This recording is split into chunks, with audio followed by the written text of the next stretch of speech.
আসসালামু আলাইকুম। Social media বলি আমরা। তো সোশ্যাল মিডিয়া মানে সামাজিক মাধ্যম বা সামাজিক যোগাযোগ মাধ্যম বলতে আমরা যাকে বুঝি ফেসবুক, ইউটিউব বা অন্যান্য যে প্ল্যাটফর্মগুলো আছে, সেই প্ল্যাটফর্মগুলোর মাধ্যমে আমরা একে অপরের সাথে যোগাযোগ থাকার চেষ্টা করি। বিপদে আপদে আমরা অপরকে পাওয়ার চেষ্টা করি। সো ওই মিডিয়াকে ব্যবহার করে আমার মনের ভিতরে কিছুর কথা, যে কথাগুলো আসলে কষ্ট হয়ে জমে আছে, এবং আমার জায়গা থেকে ফাহাদস টিউটোরিয়াল পরিবারের জায়গা থেকে কিছু কথা আমার মনে হচ্ছে একটু বলা দরকার। ক্ষমা সুন্দর দৃষ্টিতে না দেখলেও চলবে, দেখলেও চলবে।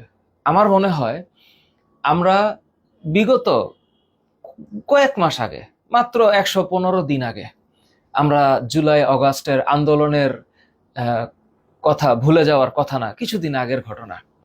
তো আমরা সকল ছাত্র সমাজ, শিক্ষক সমাজ, অভিভাবক সমাজ একসাথে হয়ে কিছু একটা করেছি। কি করেছি এটা আসলে বলবো না এখন, বা বলার অপেক্ষা রাখে না। কারণ কি, এখন আমরা যা করতেছি ওই কাণ্ডগুলা, ওই কর্মকাণ্ডগুলা আমাদের আগের যে কোনো ধরনের অ্যাক্টিভিটিকে ধূলিসাৎ করে দিতে সক্ষম। তোমরা ছাত্ররা যারা টিভি খুললে একটা কলেজ, একটা শিক্ষা প্রতিষ্ঠান আরেকটা শিক্ষা প্রতিষ্ঠানের ছাত্রছাত্রীদেরকে আঘাত করতেছে। হ্যাঁ, আঘাত, এমন আঘাত, আহত নিহত হচ্ছে। যেই মায়ের সন্তান মারা গেছে, এই সন্তান মারা যাওয়ার যে ভার, এই ভার ওই পরিবার ছাড়া কিন্তু আর কেউ নিবে না বা নেয় না। তোমরা ছাত্ররা, তোমাদের ভিতরে কি এমন হয়ে গেল যে তোমরা দেশ স্বাধীন বলছো, দেশ স্বাধীন হয়েছে বলছো, এবং দেশ স্বাধীন আমরা বলছি হয়েছে, তাহলে এই দশা হবে? যাত্রাবাড়ির একটা কলেজ আজকে ক্ষত বিক্ষত, ঢিল মেরে এই ল্যাবের জিনিসপত্র চুরি করে, অ্যানাটমি ল্যাবে ঢুকে হিউম্যান স্কেলেটন নিয়ে দৌড় মেরে ফেসবুকে যে ছবিগুলো আসতেছে, কোনোভাবে কি তোমরা মনে করতেছো এই ছবিগুলা কোনো মঙ্গলজনক বার্তা দিতেছে? দিতেছে না। আমরা সভ্য হইতে পারি নাই। স্বাধীনতা নামক যে শব্দটা আমরা বলি, আমরা জাতি হিসাবে সেই শব্দটাকে ধারণ করতে পারি নাই। আমরা কেমন যেন দিন দিন হয়ে যাচ্ছি। আমরা পড়াই, আমি ফাহাদ, আমি বলতে পারবো 2005 সালে আমি ইন্টারমিডিয়েট পরীক্ষা দেওয়ার পর থেকে পড়ানো স্টার্ট করেছি। আজকে 19 বছর যাবত এই স্টুডেন্ট পড়াইতে পড়াইতে আজকের এই প্রতিষ্ঠান ফাহাদস টিউটোরিয়াল। আমি দেখতেছি যে স্টুডেন্টদের ভেতরে এখন মানে এত বেশি আগ্রাসী মনোভাব, মুহূর্তের মধ্যেই দেখে নিব, মেরে ফেলবো, ধ্বংসলীলায় মাতার যেই একটা টেন্ডেন্সি তৈরি হয়েছে, আমি জানি না এটার আসলে কি মানে উৎস কোথায়। এই ছাত্ররা, তোমরাই তো, আমরা মিলেই তো একসাথে কিছুদিন আগে একসাথে কাঁধে কাঁধ রেখে আন্দোলন করলাম। তো এই ছাত্ররাই তোমরা আবার ভাগ হয়ে যাচ্ছ।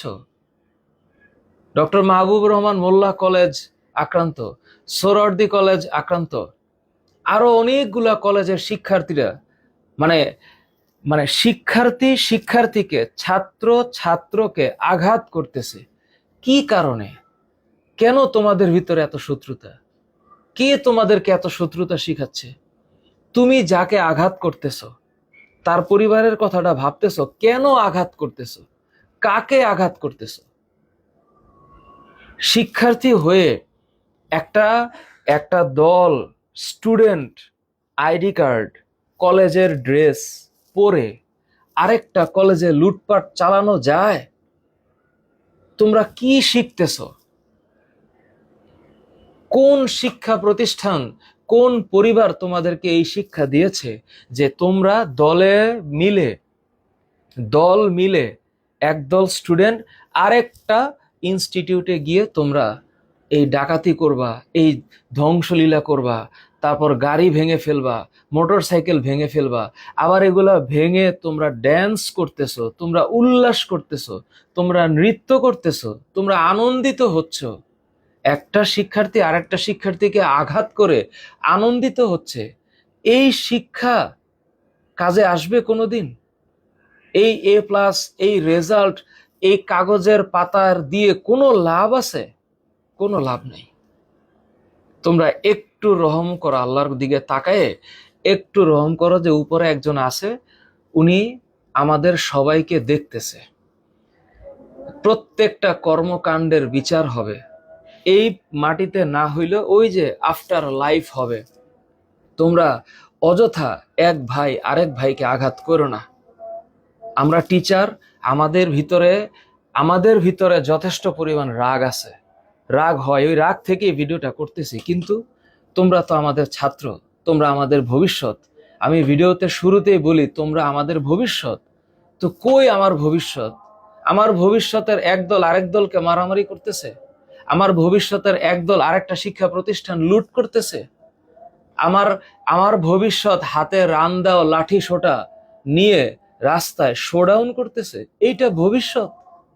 এই সমাজ আমরা চাইছি? এই যুব সমাজ, এই শক্তি আমরা চাই নাই। দিন দিন আমাদের মেধা কমে যাচ্ছে।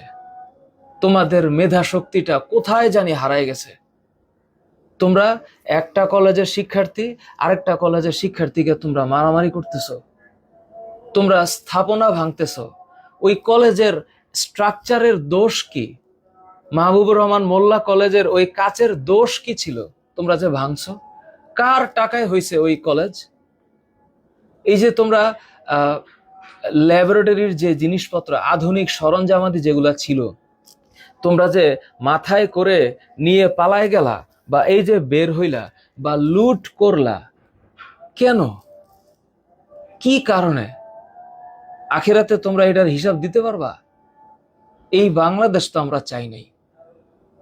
তোমরা দয়া করে একটু শান্ত হও।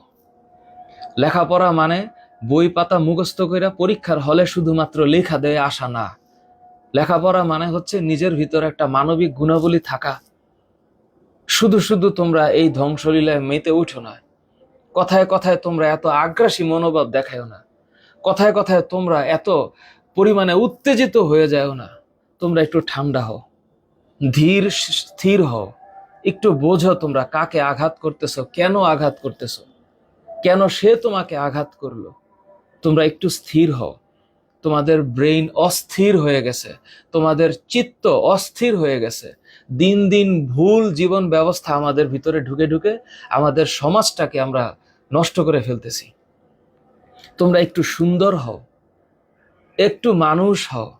মানুষ সে যে কোনো কাজ করার আগে একটু ভেবেচিন্তে কাজ করে। রাগ আমাদের সবারই আছে, কিন্তু রাগের বহিঃপ্রকাশটা যখন ম্যাসিভ আকারে ধ্বংসলীলা চলে আসে, এত মানুষের আতঙ্ক, সারা বাংলাদেশটা এখন আতঙ্ক হয়ে গেছে। তা আমরা কিভাবে স্বাধীনতা বজায় রাখবো বলো? আমরা তো আমাদের পরিবার নিয়ে শান্তিমতো, এই মাতৃভূমি তো আমাদের রক্ষা করা লাগবে। তোমরা একটু শান্ত হও, দয়া করে শান্ত হও। আর আপনারা যারা অভিভাবক আছেন, আপনারা যারা শিক্ষক আছেন, প্লিজ সেফ সাইডে না থাইকা একটু অ্যাক্টিভ হন। আপনার সন্তান, আপনার শিক্ষার্থীদের একটু গাইড করেন, ওদেরকে অবাধ্য সন্তানটাকে বাধ্য করেন, দরকার হলে শাসন করেন। কিন্তু এই যুব সমাজ, 15, 16, 17 বছরের ছেলেমেয়েরা রাস্তায় নেমা এই আগ্রাসী মনোভাব দেখাবে, ধ্বংস করবে, সৃষ্টিশীলতার বিন্দুমাত্র অবস্থান নাই। এই জাতি আসলে সামনে বহুত প্রবলেম আছে। একটু আপনারা বড়রা যারা আছেন, ছোটদেরকে আপনারা একটু শাসন করেন, একটু আয়ত্তে আনেন। পরিবারদের উদ্দেশ্যে বলছি, আপনারা আপনাদের সন্তানদের একটু টেক কেয়ার করেন। তা না হইলে এই সমাজ আমরা দেখতে চাই না। এই জন্য আমরা কষ্ট করতেছি না, আমি কষ্ট করতেছি না। আল্লাহর কাছে অনুরোধ করছি, আল্লাহর কাছে প্রার্থনা করছি, আল্লাহ যেন এই মাতৃভূমিকে একটু নিরাপদ এবং সুশৃঙ্খল করে। আমিন। আল্লাহ হাফেজ।